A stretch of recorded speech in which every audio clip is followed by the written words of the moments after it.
अस्सलाम वालेकुम students, welcome to channel सार मेडिकल लर्निंग। स्टूडेंट्स, आज की प्रेजेंटेशन जो है biology class 9th chapter 9 transport से ली गई है। स्टूडेंट्स, कोशिश की गई है कि आपकी जो टेक्स्ट बुक है उसको रीड किया जाए ताकि बहुत सी टर्म्स जो हैं वो आप उसको पढ़ भी सही तरीके से सकें और उसको जो है अंडरस्टैंड भी सही तरीके से करें। तो बुक्स ओपन कर लिया करें या जहन में ये एक बात बिठा लें कि जो यहाँ पे टेक्स्ट है ये आपकी टेक्स्ट बुक से लिया गया है, यानी आपकी ये टेक्स्ट बुक ही है, इसलिए आपको रीडिंग में भी आसानी होगी।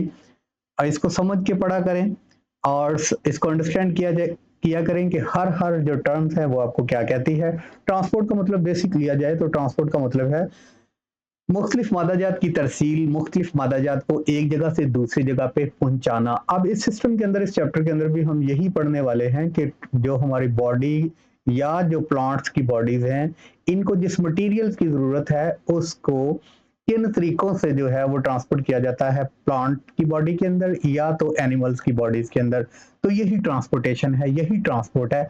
इस पूरे चैप्टर के अंदर हम ट्रांसपोर्ट ही पढ़ेंगे कि इसके अंदर कौन कौन से आर्गन्स इन्वॉल्व हैं, कौन कौन से सिस्टम्स इन्वॉल्व हैं जो कि मुख्तलिफ मटीरियल्स को एक जगह से दूसरी जगह पे ट्रांसपोर्ट कर रहे हैं।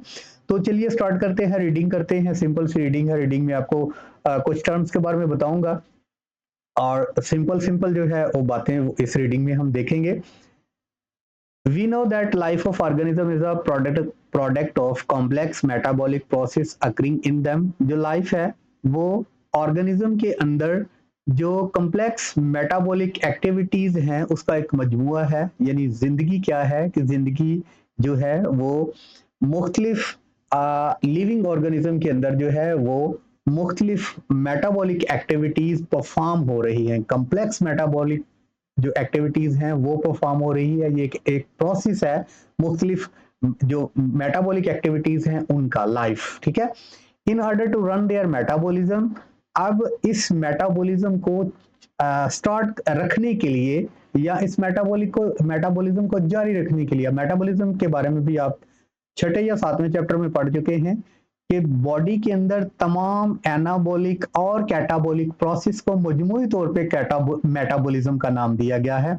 तो कोई भी जानदार है उसके अंदर मेटाबॉलिक प्रोसेस का होना जरूरी है। अगर किसी जानदार के अंदर मेटाबॉलिज्म का प्रोसेस नहीं हो रहा, यानी उसके अंदर एनाबॉलिक प्रोसेस, कैटाबॉलिक प्रोसेस नहीं हो रहा, तो हम कह सकते हैं कि वो लिविंग ऑर्गेनिज्म ही नहीं है। इसलिए इस मेटाबॉलिक प्रोसेस को, मेटाबॉलिज्म को अब रन रखने के लिए जो है वो क्या होता है, cell need some material from environment.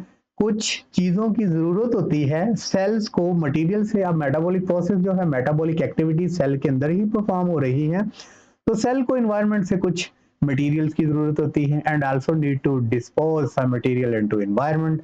और कुछ जो मेटाबॉलिक एक्टिविटीज के दौरान, मेटाबॉलिक कैटाबॉलिक एक्टिविटीज के दौरान वेस्ट मटेरियल्स होता है उसको सेल से बाहर भी निकालना होता है। अब इस मकसद के लिए for this purpose material are transported to and from sales.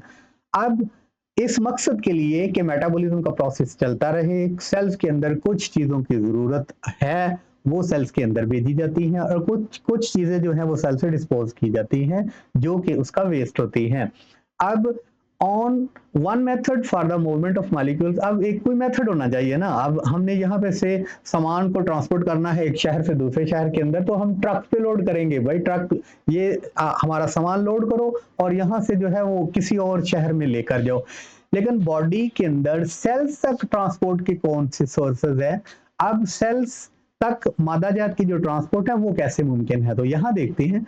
One method for the movement of molecule is diffusion. अब एक मेथड है डिफ्यूजन, मॉलिक्यूल्स की मूवमेंट के लिए एक मेथड है डिफ्यूजन, जिसमें जो मॉलिक्यूल्स हैं वो हायर कॉन्सेंट्रेशन से लोअर कॉन्सेंट्रेशन की तरफ मूव करते हैं, but it alone can not fulfil the needs. लेकिन ये अकेला ही जो है वो जरूरियात को पूरी नहीं करता, जो बॉडी की जरूरियात हैं, सेल्स की जरूरियात हैं। It takes much time for material in solution to diffuse even a few inches। एक तो ये बहुत ज्यादा टाइम लेता है, दूसरे नंबर पर ये कुछ दूरी तक ही जो है वो मटेरियल्स को ट्रांसपोर्ट करता है। For the molecules of materials, materials के जो मॉलिक्यूल्स कि मूवमेंट के लिए diffusion can work only in unicellular and simple multicellular organism. Diffusion किन के अंदर ज्यादातर काम कर रहा होता है, या तो मल्टीसेलुलर ऑर्गेनिज्म के अंदर, सिंपल मल्टीसेलुलर ऑर्गेनिज्म के अंदर, या तो यूनिसेलुलर जानदारों के अंदर। ये कामयाब सिस्टम है मादाजात की ट्रांसपोर्ट के लिए, because every corner of their body is in close and directly contact with environment, क्योंकि उनके जिस्म का हर कोना जो है वो एनवायरनमेंट के क्लोज है। सो बहुत सा मटेरियल डिफ्यूज करके, फॉर एग्जांपल अमेबा सिंपल जो है ये यूनिसेलुलर ऑर्गेनिज्म है, अब वाटर के अंदर ये रह रहा है, पानी के अंदर, जोहड़ के अंदर रह रहा है, तो डिफ्यूजन के सिंपल डिफ्यूजन के जरिए जो है वो पानी की मिकदार इसकी बॉडी के अंदर जा सकती है, ऑक्सीजन की मिकदार जा सकती है। लेकिन इन कम्प्लेक्स मल्टीसेलुलर बॉडीज, लेकिन जो कम्प्लेक्स मल्टीसेलुलर बॉडीज हैं, इंसानों की है, उसके बाद जानवरों की है, cells are far apart from environment and such bodies need a comprehensive system for the transport of the material। अब इनके अंदर ऐसा, यानी इस इनके सेल्स जो हैं वो एनवायरनमेंट से बड़े दूर हैं। अब जो कम्प्लेक्स मल्टीसेलुलर हैं, इनके जो ऑर्गन्स हैं, सेल्स हैं, वो एनवायरनमेंट से दूर हैं। उन वहां तक मटेरियल की ट्रांसपोर्ट के लिए क्या चाहिए? कंप्रीहेंशन सिस्टम चाहिए। ठीक है, कौन सा सिस्टम चाहिए? एक जामे सिस्टम चाहिए। किसके लिए? For the transport of material, material के ट्रांसपोर्ट तक। अब हम अपनी एग्जांपल लेते हैं ह्यूमन के अंदर जो प्रेजेंट है ऑर्गन, हार्ट है, किडनीज हैं, उसके बाद ये लंग्स हैं, उसके बाद स्टोमिक है। हम कहेंगे सिंपल डिफ्यूजन के जरिए वहां तक ऑक्सीजन चली जाए तो नॉट पॉसिबल। ठीक है, हम कहेंगे सिंपल डिफ्यूजन के जरिए वहां तक वाटर चला जाए तो नॉट पॉसिबल। इसके लिए एक बाकायदा तौर पे ट्रांसपोर्टेशन सिस्टम की जरूरत है। अब देखते हैं ट्रांसपोर्टेशन सिस्टम के बारे में। तो सबसे पहले हम प्लांट के अंदर ट्रांसपोर्टेशन का सिस्टम देखेंगे कि प्लांट्स के अंदर मादाजात की ट्रांसपोर्ट जो है वो कैसे मुमकिन है। तो स्टार्ट करते हैं। Water is vital to plant life. सबसे ज्यादा इंपॉर्टेंट जो है प्लांट की लाइफ के अंदर वाटर है। It is necessary not just for photosynthesis and turgor, न सिर्फ ये टर्गर प्रेशर के लिए, टर्जिटी के लिए और फूड मेकिंग प्रोसेस फोटोसिंथेसिस के लिए जरूरी है, but much of cellular activities occur in the presence of water molecules. इसके अलावा जो है बहुत सी जो सेलुलर एक्टिविटीज हैं, सेल्स के अंदर की एक्टिविटीज हैं, वो पानी की मौजूदगी में जरूरी है। Internal temperature of plants body is also regulated by water. अब जो टेम्परेचर है, आप देखते हैं कि बहुत ज्यादा टेम्परेचर के बावजूद पौधा सर्वाइव कर रहा है, बहुत लो टेम्परेचर के बावजूद भी प्लांट सर्वाइव कर रहे हैं। उसकी सबसे मेन रीजन क्या है कि वाटर उसके टेम्परेचर को रेगुलेट कर रहा है, जिसकी वजह से प्लांट सर्वाइव कर रहा है। उसके बाद land plants get water and mineral from soil. कहां से पानी आता है जी? पानी आता है जमीन से जी। लैंड प्लांट्स गेट वाटर, ये अपना वाटर जो है वो ले लेते हैं कहां से? एंड मिनरल्स, और मिनरल्स ले लेते हैं फ्रॉम सोल, जमीन से। आफ्टर अब्जॉर्प्शन, जब इनकी अब्जॉर्प्शन होती है बाय रूट्स, यानी रूट्स जो है वो इसकी अब्जॉर्प्शन करती हैं। Water and mineral have to be transported to the aerial part of the body. जब इसकी अब्जॉर्प्शन हो जाती है उसके बाद इसको कहां भेजा जाता है? एरियल पार्ट्स की तरफ, पत्तों की तरफ भेज दिया जाता है। Similarly food is manufactured in leaf by photosynthesis. हम जान चुके हैं इससे पहले भी कि फोटोसिंथेसिस एक ऐसा प्रोसेस है जिसमें पौधा जो है वो अपनी खुराक कार्बोहाइड्रेट्स को तैयार करता है। वो कैसे ट्रांसपोर्ट की जाती है? This food is transport to other parts of body for utilisation and storage. वही जो खुराक है उसको ट्रांसपोर्ट कर दिया जाता है अदर पार्ट्स की तरफ। क्यों? यूटिलाइजेशन, क्योंकि वो वहां से उससे एनर्जी ले सके पौधा, और अगर उसकी यूटिलाइजेशन से ज्यादा अगर वो कार्बोहाइड्रेट है तो उसको स्टोर भी किया जा सकता है। उसके बाद स्टूडेंट्स आगे रीड करते हैं। And plants except mosses and liverworts. तमाम जो पौधे हैं वो मोसेस और लिवरवर्ट्स के अलावा have developed complex vascular tissues. इनके अंदर कॉम्प्लेक्स वैस्कुलर टिश्यूज हैं। वैस्कुलर टिश्यूज क्या हैं? वैस्कुलर टिश्यूज ऐसे टिश्यूज हैं जो कि पानी की तरसील और खुराक की तरसील के जिम्मेदार हैं, ट्रांसपोर्टेशन के काम आते हैं। एक प्लांट के अंदर जाइलम टिश्यू है, ठीक है, ये बात जहन में बैठा लें, जाइलम, और दूसरा है फ्लोएम। जो जाइलम टिश्यू है वो पौधे के अंदर पानी और मिनरल्स की जो है वो ट्रांसपोर्टेशन करता है।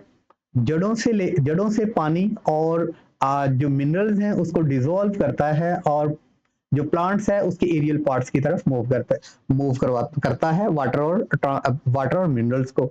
जो फ्लोएम टिश्यू है वो जो पौधा जो होता है अपनी खुराक तैयार कर लेता है फोटोसिंथेसिस प्रोसेस से। उस फोटोसिंथेसिस प्रोसेस से जो खुराक तैयार हो जाती है फ्लोएम टिश्यू उसको क्या करता है, वो डिफरेंट पार्ट्स प्लांट्स की बॉडी के जो डिफरेंट पार्ट्स है वहां यूटिलाइजेशन के लिए या तो वहां पे स्टोरेज के लिए जो है वो खुराक की ट्रांसपोर्ट कर देता है। यहाँ पे इसको जाइलम टिश्यू को और फ्लोएम टिश्यू को एक दफा रीड कर लेते हैं। Xylem tissue is responsible for the transport of water. Xylem tissue मैंने आपको पहले बताया कि पानी की ट्रांसपोर्टेशन एंड डिजॉल्व सब्सटेंसेस, और जो इसके अंदर सब्सटेंस डिजॉल्व हैं, फॉर एग्जांपल मिनरल डिजॉल्व हैं, उसकी ट्रांसपोर्टेशन के जरिए के लिए जरूरी है from roots to aerial parts. जड़ों से ये जो जाइलम टिश्यू है वो पानी और नमकियात को पत्ते के बलाई हिस्सों तक पहुंचाता है। It consist of vessel element and tracheids. ये वेसल एलिमेंट्स पे ट्रेकियड्स पे मुश्तमिल होता है, ये इसके ऑर्गन्स हैं। फ्लोएम टिश्यू इज रिस्पॉन्सिबल, अब फ्लोएम टिश्यू की बात करें तो ये रिस्पॉन्सिबल है for the conduction of dissolved organic matter food, यानी जो भी कार्बोहाइड्रेट पौधा तैयार करता है इसको इसने ट्रांसपोर्ट करना है between different part of plant body, पौधे के मुख्तलिफ हिस्सों की तरफ। It consist of sieve tube cells and companion cells. ये इसके सीव ट्यूब सेल्स और कंपेनियन सेल्स की मदद से जो है ये जो कार्बोहाइड्रेट है उसकी तरसील होती है प्लांट के मुख्तलिफ पार्ट्स की तरफ। तो स्टूडेंट्स इंशाल्लाह अगले लेक्चर के साथ दोबारा मुलाकात होगी। उम्मीद है कि ये लेक्चर आपको पसंद आया होगा। बहुत शुक्रिया। अस्सलाम वालेकुम।